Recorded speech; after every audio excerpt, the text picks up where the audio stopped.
What's going on, guys? I'm Steve. Welcome back to the channel. Welcome back to another video. If it's your first time stopping by the channel, hit that subscribe button. Trust me, you won't regret it. If you're a returning subscriber, as always, guys, welcome back. You got to excuse me for a second. They're blowing leaves outside. They've been doing it for the past hour. I've been trying to set up this video, but we'll work with it. So if you hear zoning in the background or droning, whatever it's called, there's somebody out there with a blower.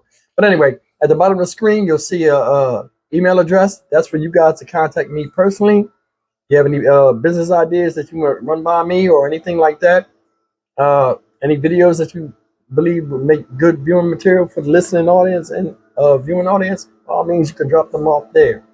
And that email is there for you. Now, over here, we have the P.O. Box. You guys want to send me something, any products you want me to try, or any gifts, or any personal letters or anything, you will send them there.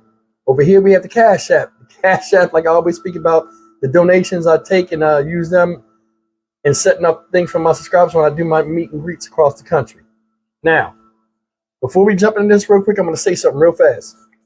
Someone sent me a package. I don't want to say the gentleman's name, but if you guys send me packages on ideas of or business products that you have that you might want me to try out or you want me to show on this channel to other viewers to promote your business, guys, I have no problem with that. But you have to help me. You got to help me help you, basically. And if you send me something and it's a product, tell me what the product is. Also, tell me, what you want me to say about the product, or, just give me an open letter like, hey, Steve, this is that. Could you do me a favor and say that? I have no problem helping out anybody.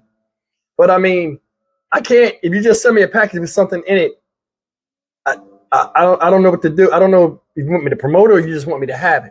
So the gentleman that sent me this package, and you know who you are, sir, I don't want to say your name, but I mean, contact me in my Gmail account at the bottom of the screen and let me know what you want. Do you want me to promote this or do you want me to just try it out and, get back with you and tell you if I like the product or not, and we'll go forward with that. But I just wanted to say that. I mean, I'm not calling nobody out on me. I'm just trying to make it fair for everyone. Now, guys, I'm going to jump in a little bit about this story, right? And it's shocking. Well, it's not really shocking, but I mean, it is surprising. And the thing is, ever since the Tyre Nichols case, police recruiting in Memphis has dropped significantly. And they hold these Best in Blue events where they try to get members of society to come in, normal citizens, and go through the boot camp and, apply to be officers, which is a good thing. But with all this stuff going on right now, I wouldn't mess with it. But I'm going to play an excerpt of this news footage of talking about it, and we'll come back and talk about it. I'm going to say some real deep things and why I think they're having problems getting people to be police officers. So, guys, check it out.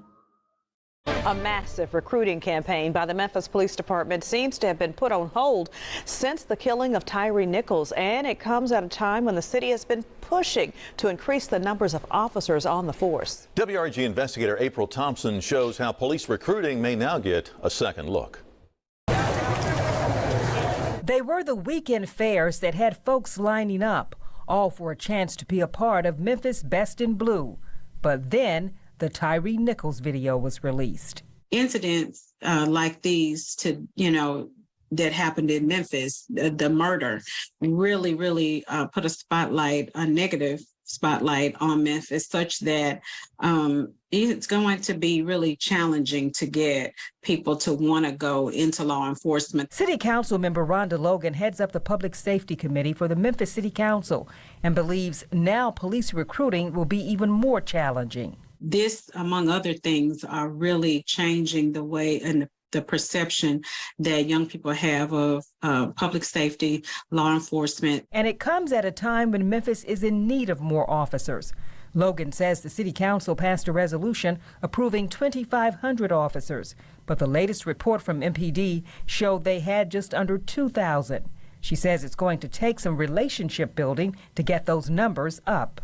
Hopefully, we can come together and look at ways in which we can get back to the policing that we my generation grew up on, really trusting the police, knowing that they're there for our safety and security. She says it means pretty much going back to community police. You know, guys, that was the news article. That was part of it. The news article was like 5 minutes long. I ain't going to play the whole thing, you know, but I want to say a couple of things. The first thing is the lady said the only way this can happen, you know, as far as, you know, getting the recruiting back up is to, and, you know, repairing the reputation of the police is they need more community policing, meaning the police need to go out, interact with the people, store owners and everything, let them know they're well, not bad, and we are here for you to serve the public trust, right? Makes sense. My thing is this. How come y'all don't know that? I mean, CJ Davis, you know what I'm saying? Especially being black, you would know that. You know what I'm saying? How come you don't know that? Like you're at the top, at the pinnacle of policing in that city. And to get in that position, you got to have some type of know-how and some type of problem solving and some type of strategization to be a chief of police. And you don't know that, you know, to do good policing, you got to interact with the community. Guys, that right there tells me that she let the Scorpion unit and everybody else run them up. That right there let me know all I need to know. Because sometimes, you know, I'm liking this whole policing thing nationally. Now we're starting to see all these officers getting in trouble.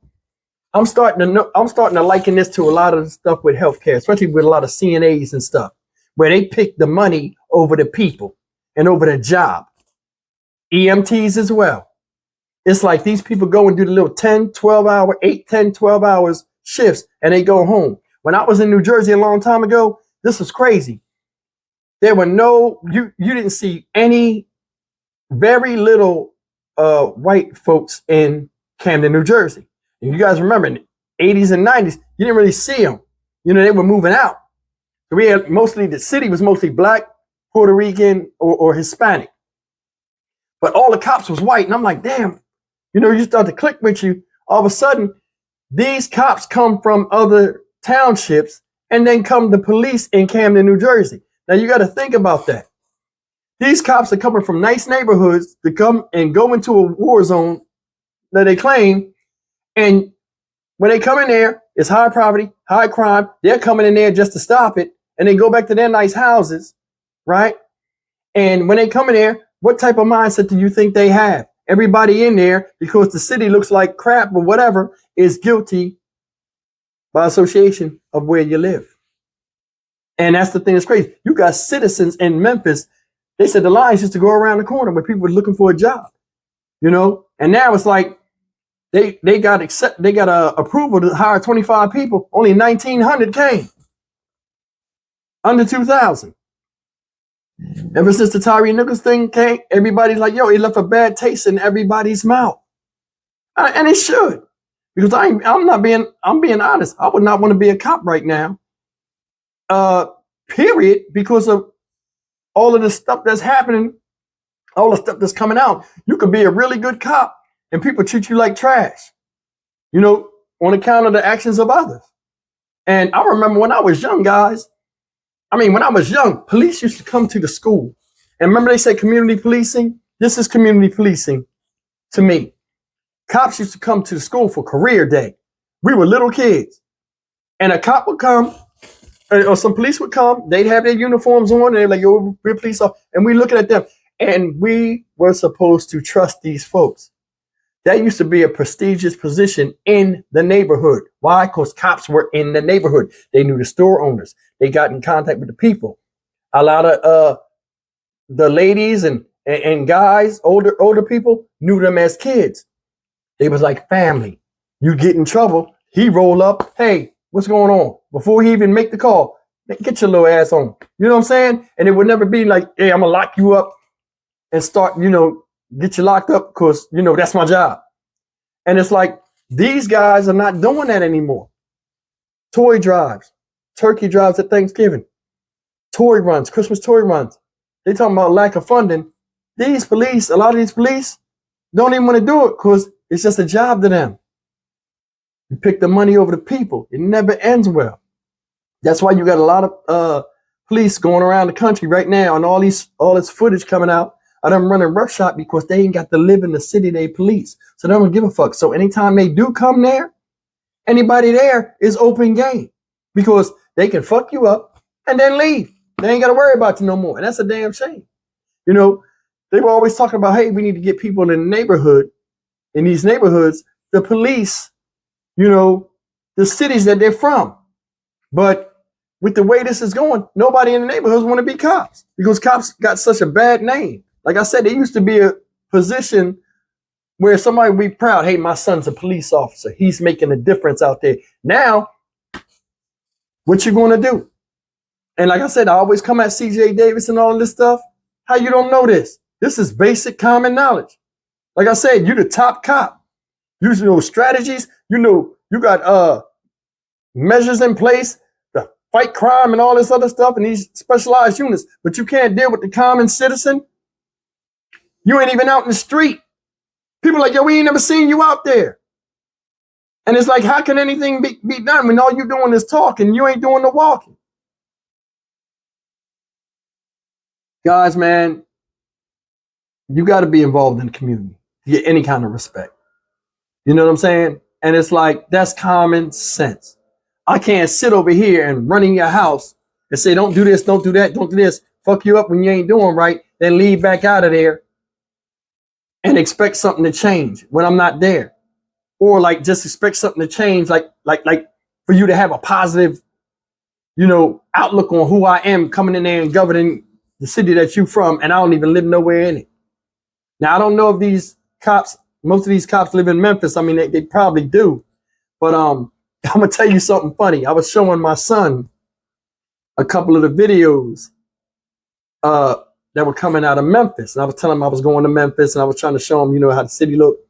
And I showed him one video. And he was like, man, them dudes, they look like regular people. Like some of the cops were small and skinny and stuff like that. I was like, you know what they do? Because, you know, cops usually had this thing where they are either tall or they're real big. And some of the dudes was real skinny. He was like, yo, them like regular dudes who just put a uniform on. And I thought about it. I'm like, you know, city of Memphis must need police bad because they're offering. In fact, let me say this. I'm not trying to discredit nobody. When I was in my early 20s, right, to be a police officer, you had to have 2 years of college. I mean, it was a lot. You had to pass all these exams and all of this stuff. And it's like now, it's like they're loosening the bands on the requirements to become a police officer and get a badge. So I think that's a good thing because I think a lot of policing will be better if more common people with good no criminal record and good character, just regular people, could be police officers. I think a lot of that, you got to be in college and all that stuff. That should be for especially policing. You know what I'm saying? Like detective work or something. But a common cop should have a common person. And I mean, it might sound frivolous the way I'm saying it, but I mean, I think you guys around my age, you know what I'm talking about. Somebody that's been in that position, been around police, know what they do that's negative, and it can turn it around into a positive because they know what not to do. And who knows what not to do more than the common person? You know, we watch these stories about police acting stupid and all this other stuff. Common sense. If I was a cop, I'd be a certain way. I'd be just like I am right now. Hey, if I can't talk to you or this and that, I'll try to de-escalate the situation. Then we'll take that. But I'm not going to use of force just because I come out there and you're poor and I can do something to you and I think you can't do nothing about it. That's wrong. That's wrong. That's wrong. But guys, man, listen. Leave me a comment, man. Tell me what y'all think. You know about what I said. They need more community policing nationwide. And that's part of the reform too. You know, you want to be a cop, you got to do a weekend, a community outreach program or something. And I just run it in cycles. You know what I'm saying? Hey, you guys pick a region of Memphis or what area you want to take, and then just start doing that. Because I'm telling you, police presence don't always have to be showing up and beating the hell out of somebody or saying, don't do this, don't do that. Sometimes you can come and show that you're human or whatever. And, you know, you're more than just a badge and being in a blue uniform. That's all I'm saying. I'm Stock Market Steve, guys. I'll see you in the next video. As always, like, comment, share, and subscribe. Take care.